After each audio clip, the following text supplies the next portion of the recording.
나의 사랑, 나의 비둘기, 나의 완전한 자야, 문을 열어다오. 계시록 14장에는 첫 열매 휴거로 하늘에 올라온 자들의 특징이 기록되어 있다. 휴거받는 자들은 어떤 자들인가를 알려준다. 이들의 특징은 기록한 사도 요한은 단순히 본 것이나 들은 것을 기록한 것이 아니라 14만 4천 명의 내면적인 특징을 기록했다. 요한은 눈에 보이지 않는 부분에 대한 특징도 기록했는데 누가 이것을 요한에게 알려주었을까? 천국에서는 말하지 않아도 소통하는 방식으로 알게 되었을 것이다. 특징들은 중요한 요소이기에 기록하게 했을 것이다. 다시 오실 주님의 재림에 대해 현대 교회의 4가지 특징이 있다. 1. 재림을 설교하지 않는다. 2. 재림을 서로 말하지 않는다. 3. 재림을 기다리지 않는다. 4. 재림을 준비하지 않는다. 이들은 결국 때를 놓쳐서 환란에 남게 될 것이다. 재림에 무관심한 현대교회는 이렇게 말하기도 한다. 휴거가 마냥 온다면 믿는 자들은 다 올라갈 것이다. 그러나 성경은 그들이 알고 있는 것처럼 언급하지 않는다. 구원과 휴거는 다르다. 믿음에 의한 구원은 백성의 신분이고 휴거자는 그리스도의 신부다. 공중 강림의 때에는 휴거자만 올라간다. 공중 강림의 때에는 자격을 갖춘 휴거자만 올라간다. 결혼잔치는 준비되었는데 초청받는 자들은 자격이 없구나. 초청을 받은 사람들은 많지만 선택받은 사람은 적다. 하지만 조심스러운 것은 재림을 준비하는 신자들조차 14만 4천 명의 특징을 알게 되면 극단적으로 너무 높은 영성이라 생각하여 미리 실망할지 모른다. 그러나 그 특징들은 어려운 기준이 아니다. 먼저 14만 4천 명의 정체에 대해서는 다양한 해석이 있었다. 1. 문자적으로 그들은 유대인들로 첫 열매들이다. 첫 열매란 휴거자를 상징한다. 필자는 그들이 전반기의 두 증인과 함께 유대인들을 대상으로 복음을 전하고 전반기 종료되는 7째 나팔에 휴거될 것이라 해석했다. 2. 이들은 유대인의 첫 열매들이면서 동시에 이방인 교회를 상징한다고 해석한다. 그러나 교회는 환란 전에 휴거를 받은 상태이므로 이방인 교회는 첫 열매가 또다시 될 수 없다. 물론 이들이 두 증인의 한 무리들로 순교후 복음을 전할 수는 있을 것이다. 3. 이들이 정체가 첫 열매로 기록되었기 때문에 교회에서 첫 열매로 휴거되는 신부들의 특징과 부합될 수는 있다. 다시 말하면 14만 4천 명의 영성의 특징은 곧 신부들의 특징이기도 하다. 그러므로 이들의 특징을 살펴보는 것은 의미 있는 일이 될 수 있다. 14만 4천 명이 가진 영성의 특징.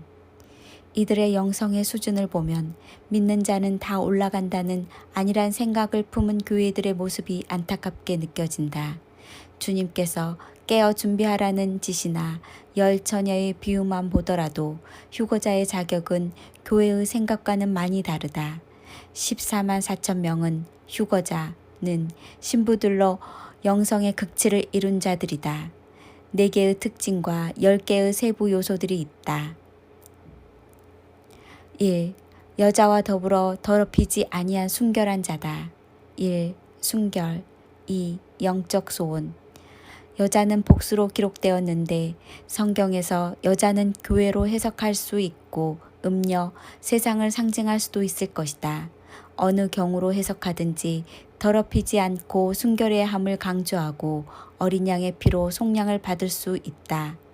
신부의 순결은 신부가 입을 빛나고 깨끗한 예복을 준비하는 것과 같다.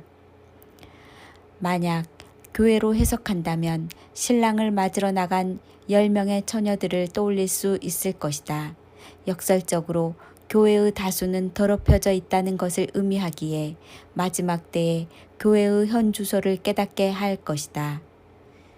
만약 세상이나 음녀를 상징한다면 사치와 우상과 부귀와 행복을 추구하는 세상의 방식이나 죄에 빠지지 않아야 할 것이다.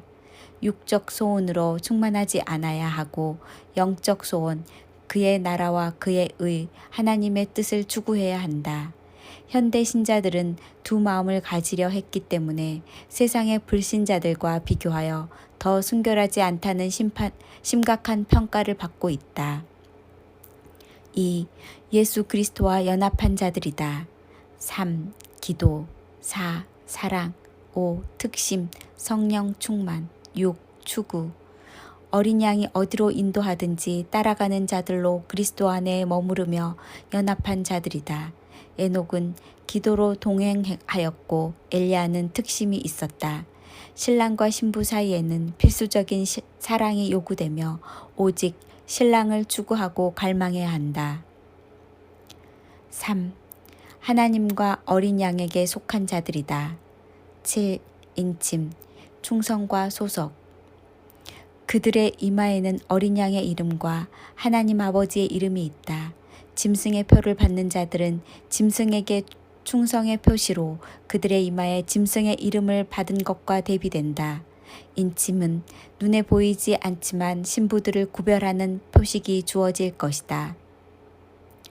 4. 그 입에 거짓말이 없고 흠이 없는 자들이다. 8. 성품. 9. 말. 10. 행실. 팔복은 천국 백성의 성품이 어떠함을 알려주고 그 열매는 말과 행실로 드러난다. 그리스도의 성품이 있고 마귀의 성품도 있다. 성품은 착한 행실로 증명되며 형식적인 믿음으로는 휴거 신앙에 도달할 수 없다. 우리는 14만 4천 명의 영성에 도달해 있을까?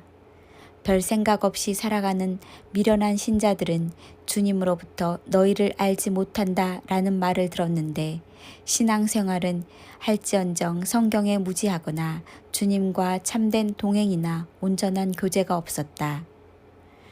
휴거 신부는 그리스도의 신부라는 최상의 신부에 걸맞은 기준을 요구받는다. 영성의 극치란 사실 그리스도의 당연한 임무이자 열매이지만 우리가 너무 세속화되어 어려운 기준으로 보이는 것이다. 거짓 영성에 현혹되어 그들의 삶을 하나님께 드리기로 결단하는데 소홀했기 때문이다.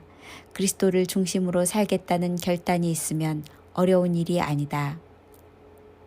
미련한 처녀는 안일한 사고방식으로 대충 미지근하게 준비한 신자들이다.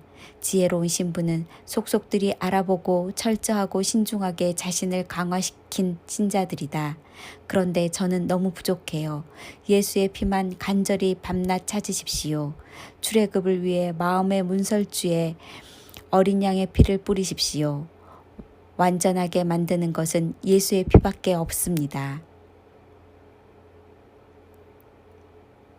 내 비둘기, 내 완전한 자는 하나뿐이로구나. 나의 사랑, 나의 비둘기, 나의 완전한 자야, 문을 열어다오. 아멘.